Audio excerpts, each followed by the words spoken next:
things to introduce yourself with in chat. Welcome to our SNAP Partners meeting for March. I hope you're all having a wonderful day and week.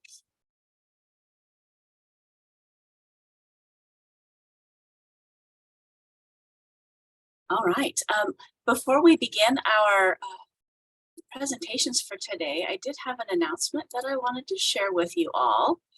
And that is that we are creating a Food Partners listserv. And that means you will be receiving an auto-generated email here in the next week, depending on when I have time to start getting you all added to it. So no, that's not spam. It's not a very friendly looking email, but it's just an auto-generated email that says you've been added to this listserv. And the purpose of this listserv is it's a better way to manage the amount of partner emails we have. I'm getting a lot of errors on my end when I am creating Outlook invitations and sending things out. I don't honestly think that the invitation is getting to everybody I'm sending it to because of the amount of errors. So this listserv should really help that whole process. So I just wanted to let you know to expect that.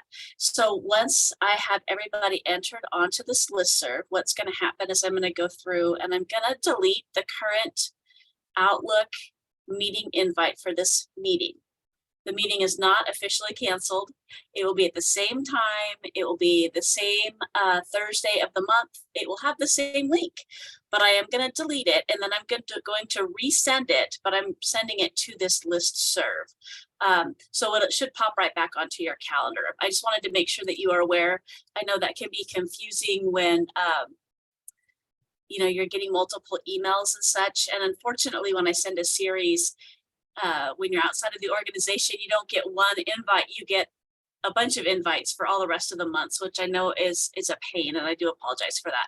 But hopefully this will solve some of the issues we've been having and make it a lot easier. You also have the ability to manage what you receive on the listserv. You can go in and remove yourself at any point if you want. You can invite others to join it. Of course, you can still reach out to myself directly and I can get you or anyone you're working with added to the list as well. But it should make things roll out a lot easier. So I just wanted to let you all know that before you get a surprising email and wonder what it's all about. So I'm going to go ahead and hand it off then to our first presenter. We have Lucy and Adam, who are going to talk to you about SNAP Ed. Hello. Making sure my mic works here. Yes. We hear you. All right, great. All right, let's jump into the slideshow. So yeah, we're going to talk about SNAP Ed, the SNAP Nutrition Education Program. It's a program that has been around for over 30 years at this point, but it is a program that is not necessarily super well known. So that's why we're going to share a little bit with you here today. Next slide, please. So what does SNAP Ed do? Well, we know that SNAP itself provides folks with the means to purchase food.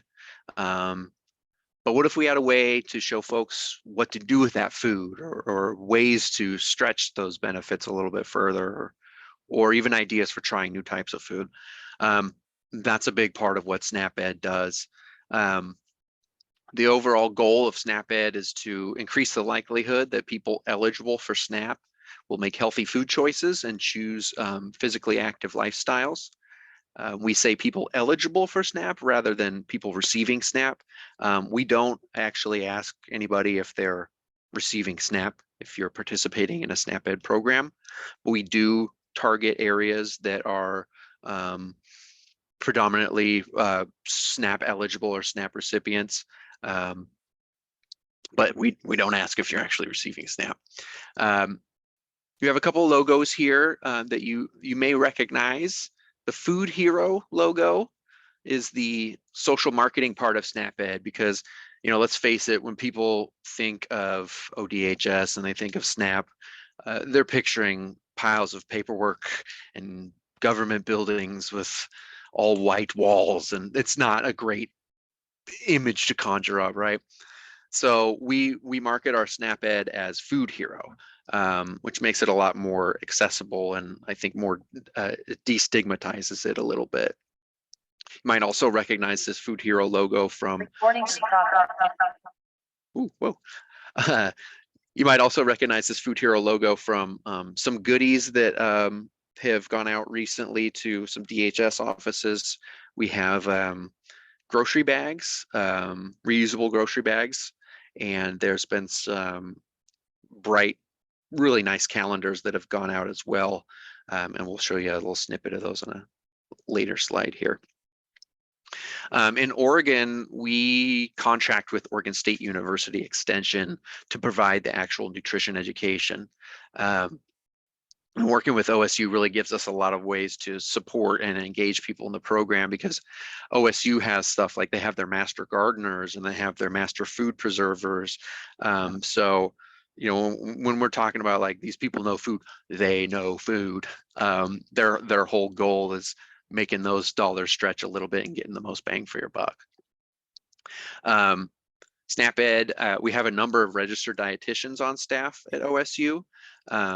And so they develop these recipes that are consistent with the USDA daily guidelines. So they're not just totally made up, whatever silly fun recipes. They're actually adhere to nutrition guidelines. And a lot of them are actually have been like taste tested to see if they're actually, if real people will actually eat them, right? Which is great. All the classes that we offer and programming that we offer is evidence-based. So that means that there is some research or study involved that says this is effective. This is programming that will work. Next slide, please. All right, so in Oregon, we have SnapEd services in every county. There's some SnapEd units serve more than one county. You can kind of see the color-coded fun there. And we do a hub-based model, which means that we coordinate with like area partners or community agencies that are similar. So like we might work with the Head Start and the elementary school and other early childhood education in one area, or we work with say VA hospital and a senior center in another area. So kind of common places where people congregate or we can reach them. As you can see there, we work with schools, food banks, tribal councils. WIC is a huge partner. We have relationships with a lot of public health departments in various counties. We work with anybody and everybody that's got wellness and nutrition and health as part of their goal. So it's really great. Next slide, please. So this is just a quick little snippet of some of the outcomes from Food Hero and SnapEd. We are actually in Oregon, and the 5th highest in the country that eats at least one vegetable a day. I know that doesn't seem like much, but it's actually, a lot of people don't eat vegetables, so it's pretty significant. And these numbers keep improving as our program expands, and we show people that you know, the green stuff doesn't always have to taste awful. Next slide, please.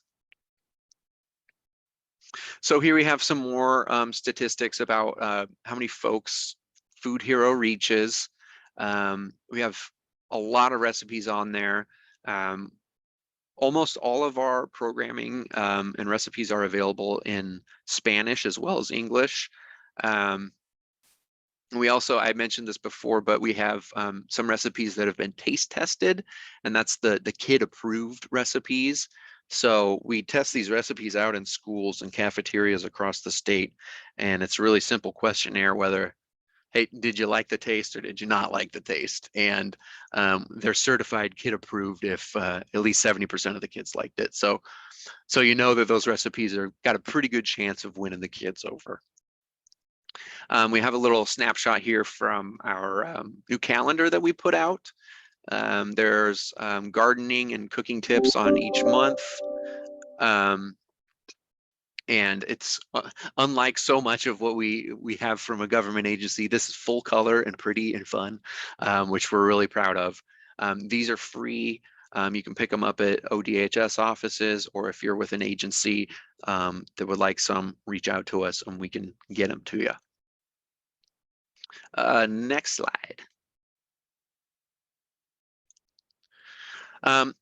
So one of the logos we saw a couple slides back was for Grow This. And Grow This is this program that we've started a couple of years ago.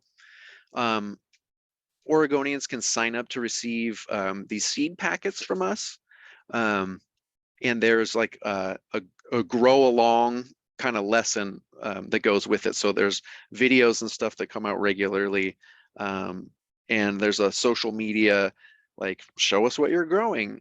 So for folks who haven't tried to grow their own food before, this is a really great, pretty low risk way to check it out. We've been really lucky to have Bi-Mart has donated pallets of seeds for this program. So it's really great. It continues to expand every year.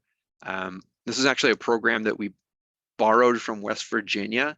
They had this first, and we've actually I think we've eclipsed their reach so far. So it's pretty cool. It's a really great program. We have also we have classroom kits that we send out to schools that include like a little box to grow the stuff in, soil, little kid trowels, that kind of stuff. So it's really cool. Next slide. I think Lucy's going to take over here. Yeah. Hi, I'm Lucy. I'm one of the other SNAP-Ed coordinators for the Department of Human Services. So just wanted to chat a little bit about how we inform some of our programming. We have SNAP-Ed cultural work groups that help us in kind of reach specific populations and specific audiences. And so we have a Latinx work group, a Pacifica work group, Indigenous peoples, African heritage, and older adults. And the work groups are made up of community members. They're made up of education programmers from OSU, community partners, folks that are members of the communities that we're trying to like create recipes for, or educational materials that are focused on, like you can see on this slide, harissa roasted butternut squash. This was one of the Indigenous people's recipes. And we have food traditions from African heritage foods. And yeah, so this informs a lot of the work that we do. And we're really proud of these work groups. Next slide. This is just the last couple of slides are just some examples of some of the curriculum that we use to kind of give you a sense of how we're working with folks. So Plan, Shop, Save, and Cook is a class series that helps people with ideas for weekly meal planning.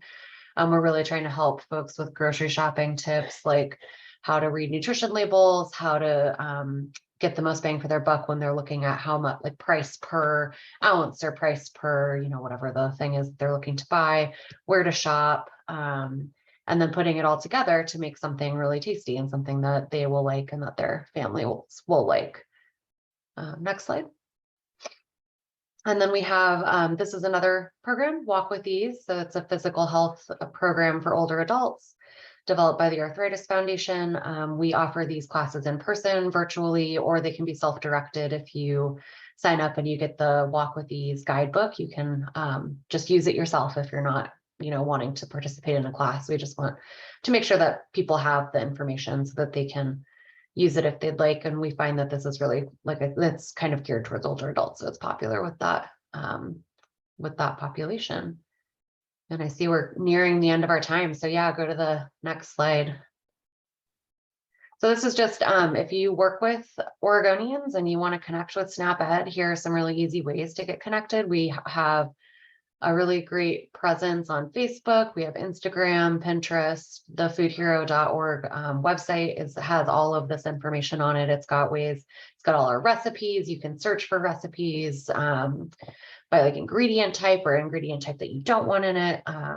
And That's the OSU County Extension website. So you can look up the specific county that you're in or that you might be working with and find specific programming or specific contacts in that county.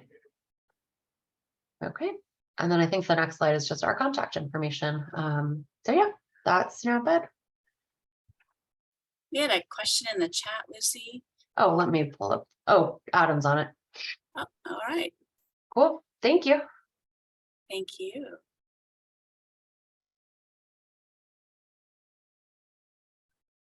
So I'll go ahead and read the question. So those of you who maybe aren't able to see it, there was a question about who were on these work groups, if they were community members or culturally specific organizations.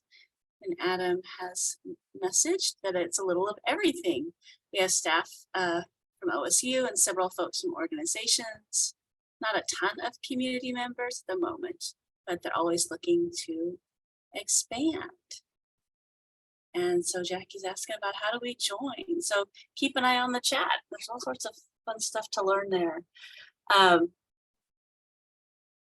Next up, we have Stephanie who's going to talk to us about Double Up Food Bucks and SNAP outreach. Hi, good afternoon, everyone. This is Stephanie from the SNAP Policy Unit, and I do the outreach coordinator for our state. Perfect, thank you. So a great follow-up to Adam and Lucy's presentation about SNAP-Ed. I just wanted to share a quick resource that we want to make sure all of our partners are aware of. That's really helpful to share with our SNAP community, and that's called Double Up Food Bucks. And what it is that for every dollar up to $20, I should say up to $10 that a person spends at a farmer's market, the farmer's market will match that, which is Double Up Food Bucks. And so that equals up to $20 per day for the household to spend on fruits and vegetables. So it's really like an incentive for families to buy fresh and healthy food. And it's a great way for them to support, local farmers and communities and, really a way to stretch their SNAP dollar. So there's more information.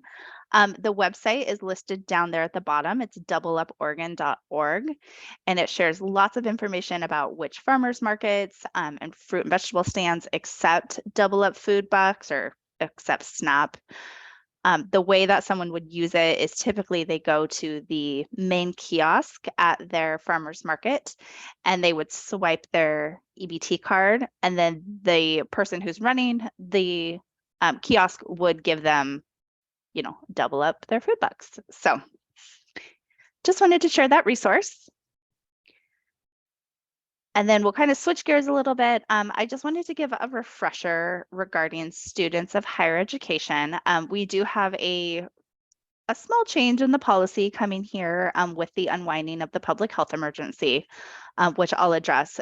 But I just wanted to go over, basic student eligibility that I know is a group of individuals that a lot of our partners see and assist in the office. So students can be eligible to receive SNAP benefits. They have to meet all the eligibility of general SNAP, so income, any financial or non-financial eligibility, and they also have to meet an additional criteria to be eligible for SNAP. So for us in Oregon, we consider students between the ages of 18 and 49 and enrolled in higher education. So these are things like community colleges, universities, trade programs, and it's enrolled more than half time as determined by the school. So if the school determines the credit hours the student is taking as being more than part-time and they fall within that age range, then we would consider them students of higher education and they would have to meet the additional criteria. So the additional criteria is what is listed here on the screen. I'll go through it really quickly. So they only need to meet one of these things, so not this entire list. So the first one is working more than 20 hours per week, participating in a federally or state funded work study at the school, receiving temporary assistance for needy families or the TANF program, receiving unemployment compensation benefits, be in a school because of an employer-sponsored training program, participating in the employment department training program. So those kind of go together, but are a little different. Be enrolled in a program or course of study that would lead to employment. So this would be a conversation that the applicant would have with their eligibility worker when they come in, and the program or course of study that they're taking at the school, that person that's applying is intending to lead to employment upon graduation. Next slide. The other one is if a student is taking care of a dependent household member. So either that dependent is under the age of 6, or they're the ages of 6 through 11, and the student doesn't have adequate childcare in order to be able to go to school as well as maintain a 20 per hour week job. So that would be another one. Next slide. So during the COVID-19 public health emergency, 2 additional criteria were added for our students of higher education. With the unwinding of the PHE, these are both going to expire in June of 2023. So those 2 are eligible for work study. So they don't have to be actually working that work study position. They just need to be eligible for it through the school, or have a estimated family contribution of $0 on the student's FAFSA or financial aid award letter. So those 2 criteria we've been using, really over the past 3 years as additional criteria to make students eligible. And starting in June, those 2 are going to go away.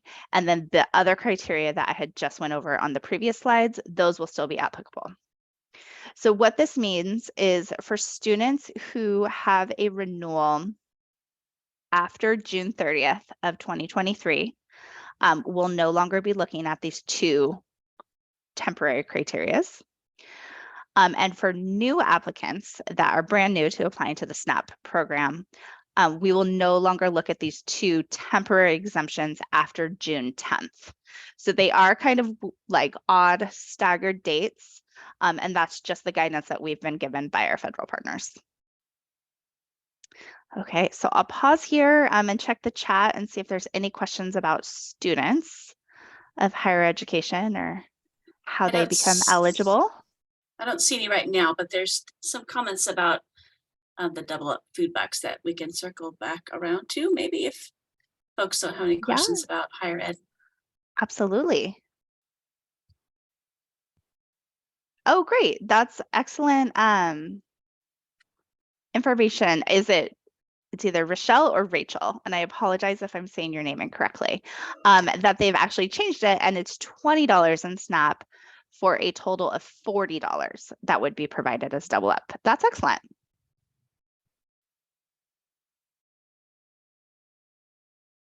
Okay, next slide, please. All right, so changing gears once more, I just wanted to provide a quick update on summer PEBT. They are coming right around the corner, which we're really excited about. So these are summer PEBT benefits for 2022, so last summer. These benefits are going to be issued to eligible students, and they will receive the EBT card, which there's a picture of it here on the screen. It's that white EBT card with the black apple. The eligible students will be receiving these cards at some time between April and May. So that's when our contractor who's doing the cards is sending them out. They send them in batches. And so families that have eligible students can expect to receive the card no later really than the end of May. And so what it is eligible kids will receive $391 for each eligible child. And this includes children who are 6 years old or younger who received SNAP at any time between June 1st and August 31st of 2022, so last summer, or school-aged children who were eligible for free or reduced meals during the last month of last school year. Next slide, please. Thank you. One amazing thing that we have this time, in addition to being able to reach out by email, our contractors who we're working with, Deloitte, will be running a PEBT call center. So it's going to open come Monday morning at 8 a.m. and it'll run through the end of May. And they will have many customer service staff being able to answer questions for households. So questions will include, or they could include for families like, is my child eligible? When is my EBT card going to be here? What is PEBT? They have the option to be routed to either an English or a Spanish speaking representative, or if they have callers that are calling with a different language need, they're able to have a translation line that can help with those calls. All right, so that's my update for PBT. I think that's it for me, Misha, but I'll make sure to monitor the chat too and see if anything comes through. Thank you. So we didn't have a specific slide for it, but I wanted to go back really quick because we passed it when we were talking about SNAP outreach and we brought up the Double Up Food Bucks. I know that we have partners on the call with us who provide SNAP outreach for us. And I just wanted to open the floor and see if anybody on the call today would like to talk about some of the SNAP outreach that they do.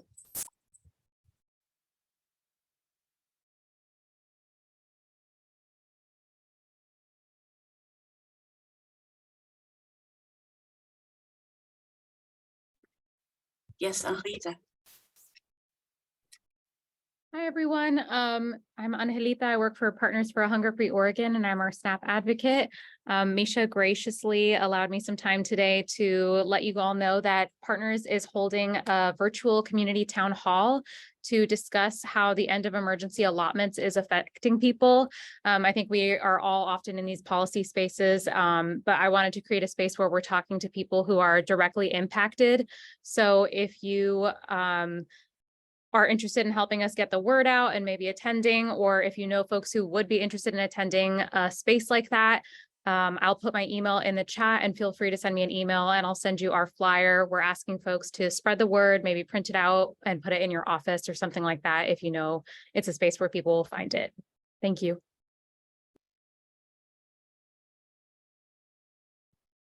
Thank you.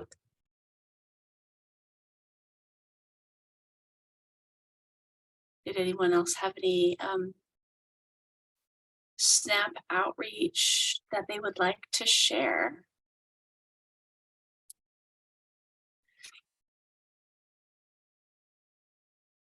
I know with emergency allotments that had ended this month, sharing the different ways that we have SNAP outreach just seemed all that much more important this month, so that you all know how folks can get information on SNAP. Do we have anybody from OSU on today who can maybe talk about SNAP outreach through OSU? I know they are one of our partners who do SNAP outreach.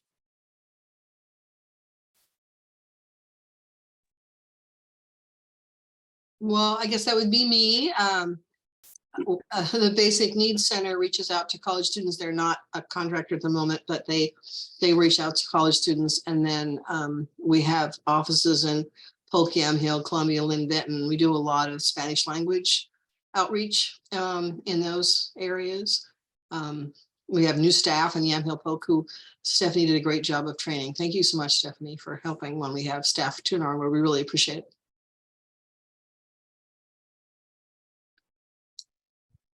Thank you. Anybody else want to share?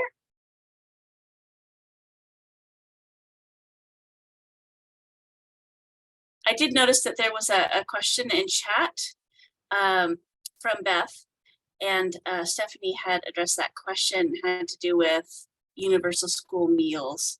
And she mentioned that Oregon does have something that's called community eligible provision, where schools, all students receive free meals regardless of the household, and those students will all receive PEBT.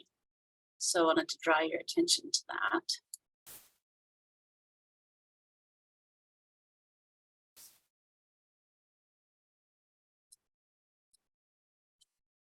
And Julie, I saw that you had an event that you put into our chat. Do you want to tell folks about it? We're a little ahead of schedule. You're welcome to have the floor.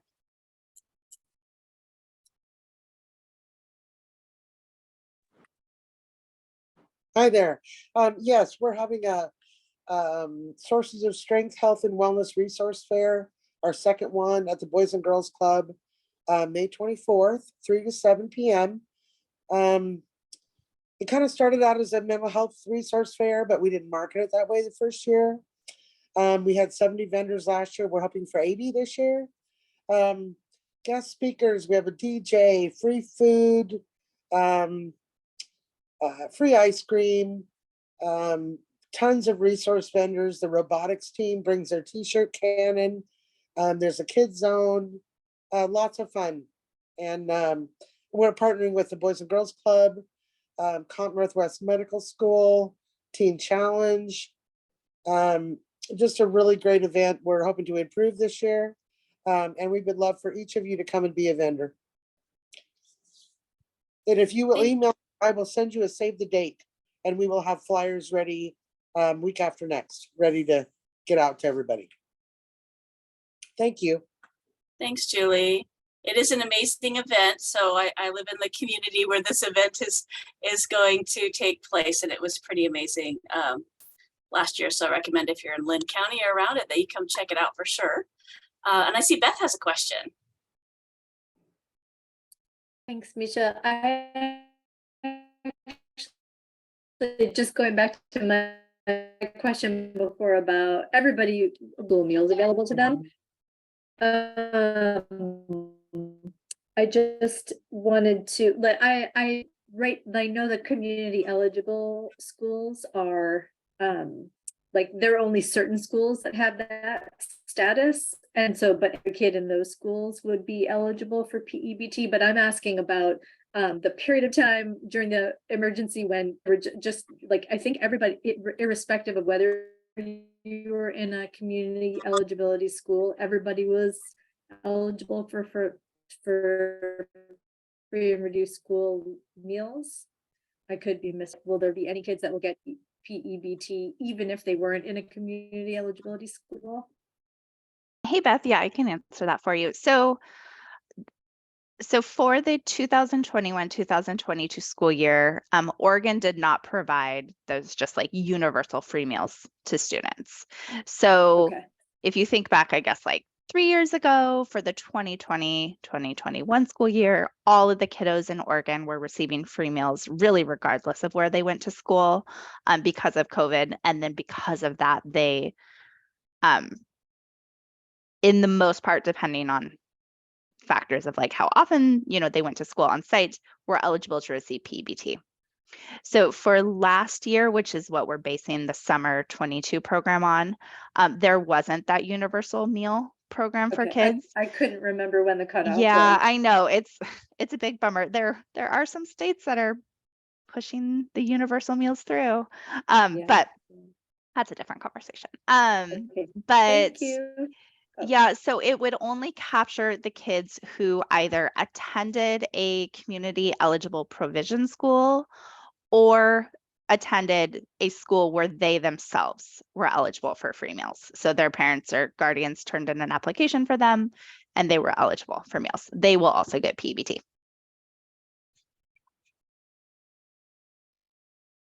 Thanks.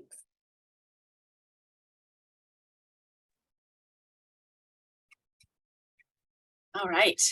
It looks like we have some time for any general roundtable. If folks have things they want to share or discuss, if you have questions about anything, this is your moment. Does anybody have anything they'd like to bring up and talk about?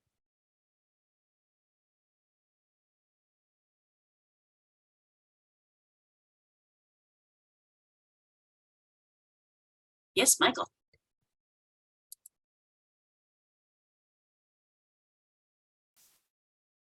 I think you're still on mute.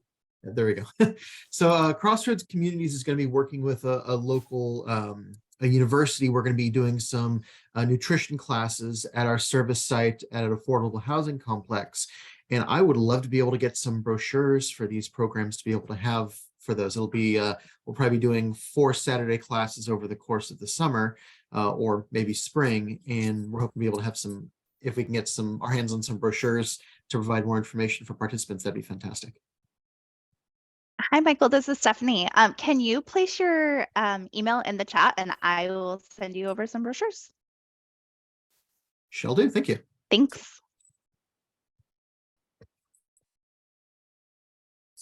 All right, thank you.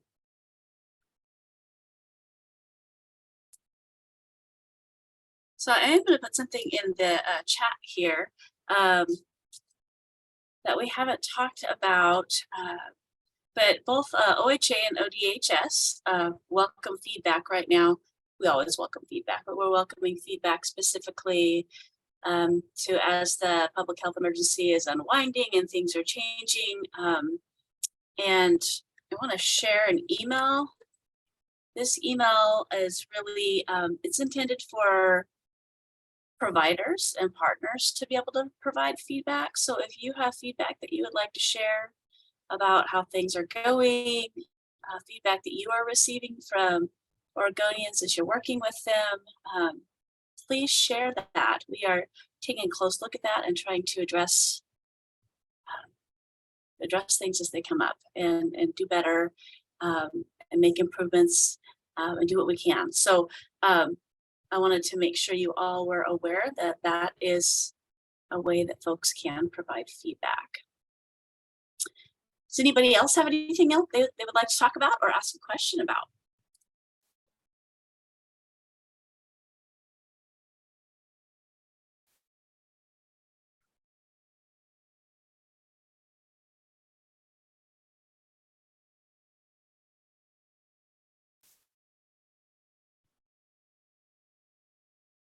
All right, I'm not seeing any hands. It's pretty quiet.